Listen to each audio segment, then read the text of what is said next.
Assalamualaikum warahmatullahi wabarakatuh. Perkenalkan, nama saya R. Anissa Indriana Safira dengan NIM 203321100004. Di sini saya akan mempresentasikan sedikit terkait mini riset yang sudah saya lakukan menggunakan alat analisis conjoin.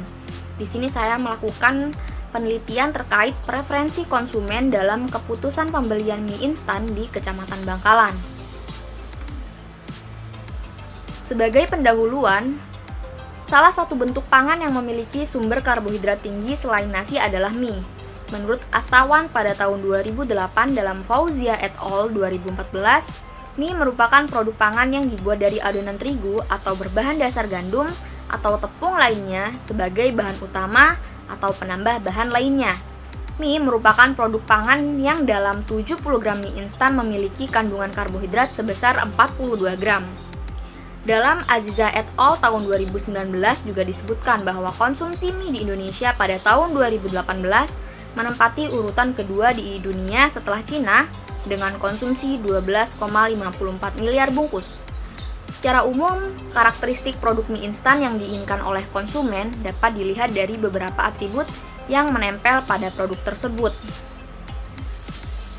Nah, seperti yang sudah saya jelaskan bahwa pada mini riset kali ini saya menggunakan produk mie instan, di mana atribut dan level atribut yang saya gunakan yaitu untuk atribut ada bentuk, kemasan dan juga harga, dan level atribut untuk kemasan, persegi, bundar, dan oval.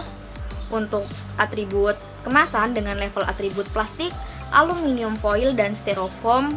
Dan untuk atribut harga ada level atribut harga 2.500, 3.500 dan juga 5.000. Jadi, langkah awal yang dapat kita lakukan dalam menentukan preferensi konsumen terhadap pembelian mie instan di Kecamatan Bangkalan yaitu dengan mengelola data pada SPSS tentunya.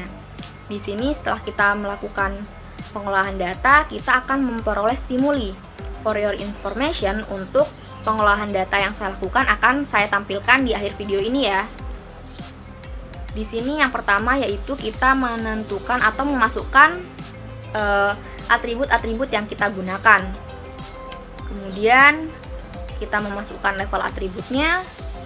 Selanjutnya kita simpan datanya untuk memperoleh stimuli.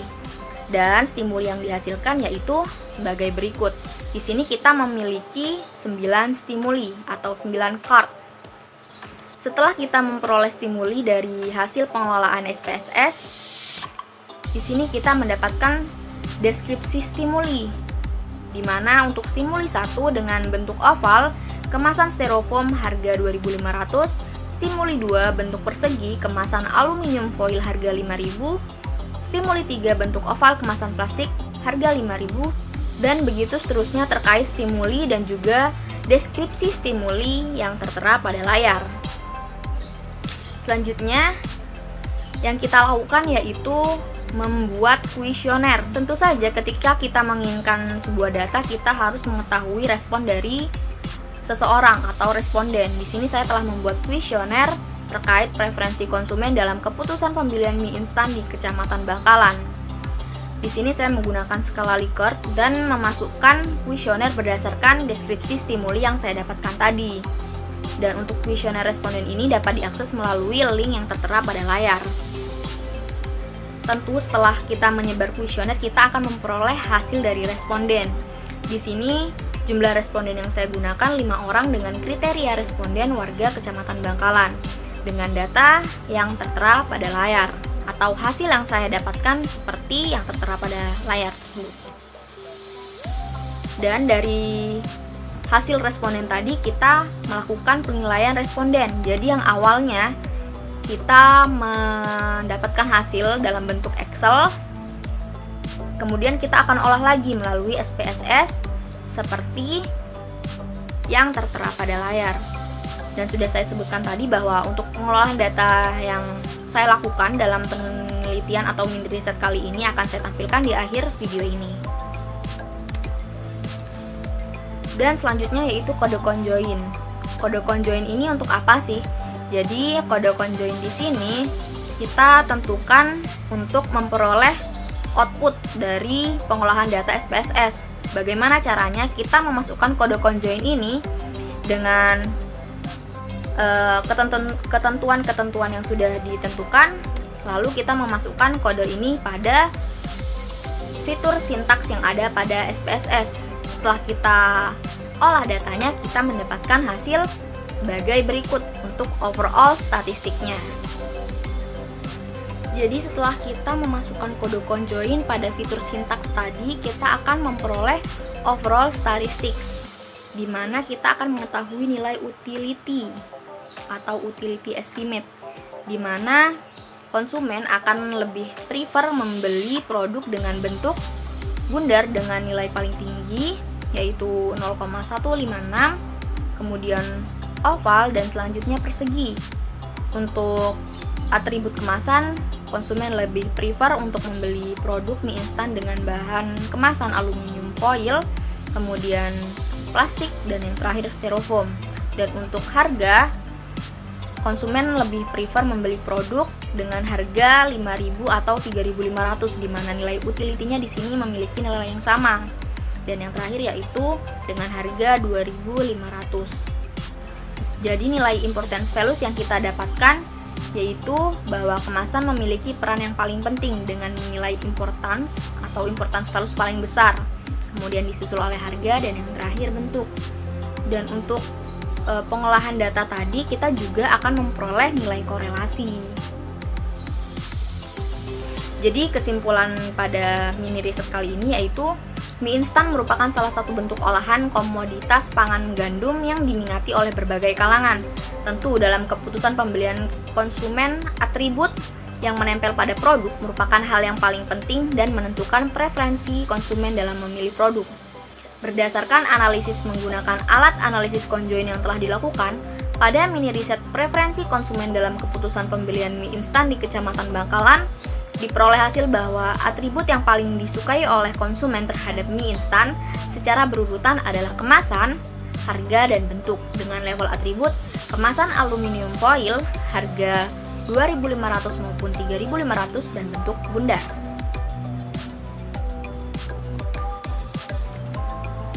Sekian presentasi dari saya terkait mini riset yang telah saya lakukan. Semoga bermanfaat. Terima kasih dan stay safe, keep healthy. Wassalamualaikum warahmatullahi wabarakatuh.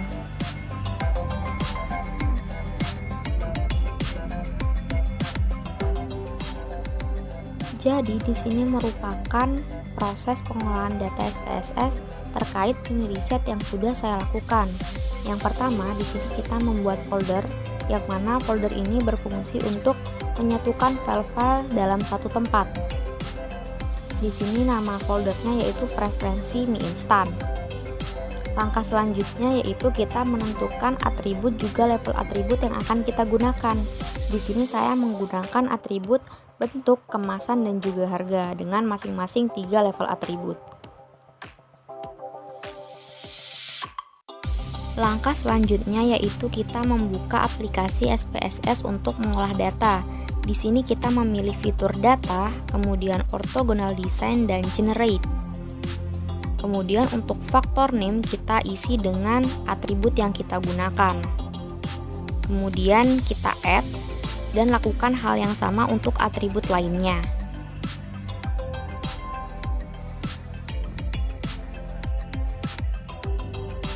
Kemudian setelah semua atribut kita masukkan, selanjutnya kita menggunakan fitur define values untuk mengisi level atribut yang akan kita gunakan.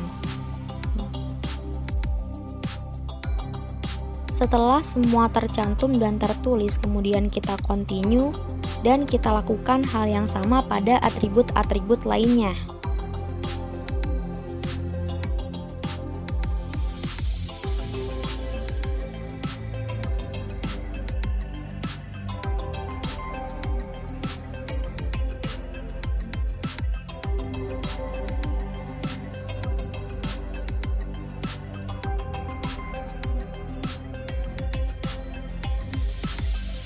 Setelah semua atribut dan level atribut tercantum, kemudian kita create new data file dan kita masukkan file SPSS ini ke dalam folder yang sudah kita buat sebelumnya.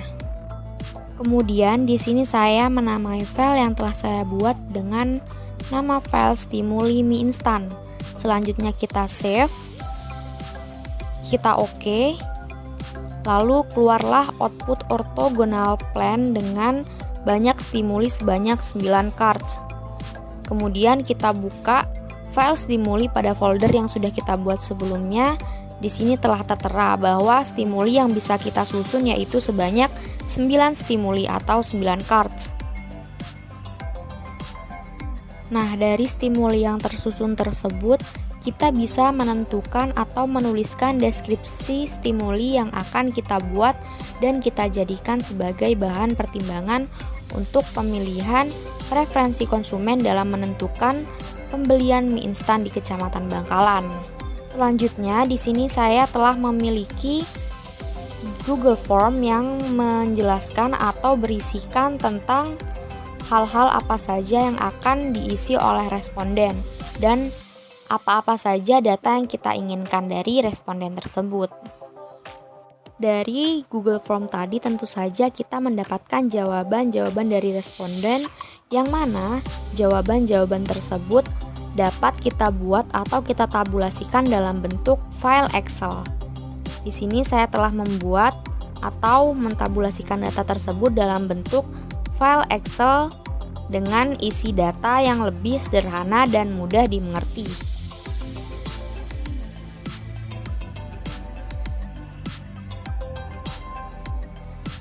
Kemudian setelah itu kita buka data SPSS dan membuat new data untuk memasukkan hasil dari responden atau penilaian responden tadi ke dalam bentuk SPSS. Setelah data-data tersebut dimasukkan, kita ubah dalam variabel view dengan yang pertama yaitu responden, yang kedua P1, P2, dan seterusnya sampai P9. Kita memperoleh data dan kita susun dalam bentuk SPSS, kemudian kita save data tersebut ke dalam bentuk file SPSS dengan nama file penilaian mie instan. File ini disimpan dalam folder yang sama yaitu folder preferensi mie instan. Yaitu di sini kita menggunakan fitur sintaks pada SPSS untuk memperoleh output data yang kita inginkan. Di sini kita akan memasukkan kode conjoin, kita copy kode yang sudah kita buat, lalu kita sesuaikan dengan nama folder maupun nama file yang kita buat sebelumnya.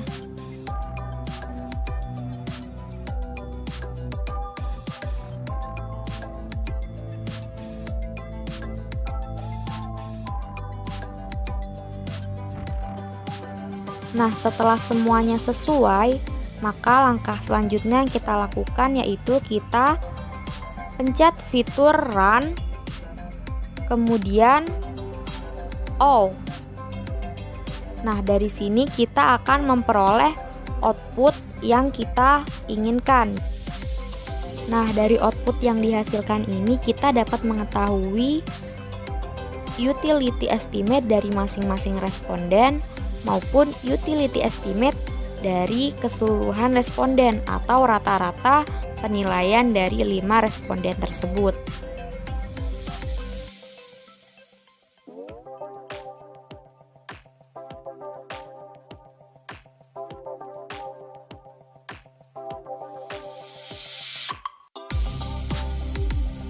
Setelah seluruh data atau output kita peroleh, maka langkah selanjutnya yaitu kita tinggal menginterpretasikan data tersebut ke dalam suatu bahasan untuk kemudian muncul suatu penyelesaian. Jadi, seperti itu proses pengolahan data pada mini riset preferensi konsumen dalam keputusan pembelian mie instan di Kecamatan Bangkalan. Terima kasih.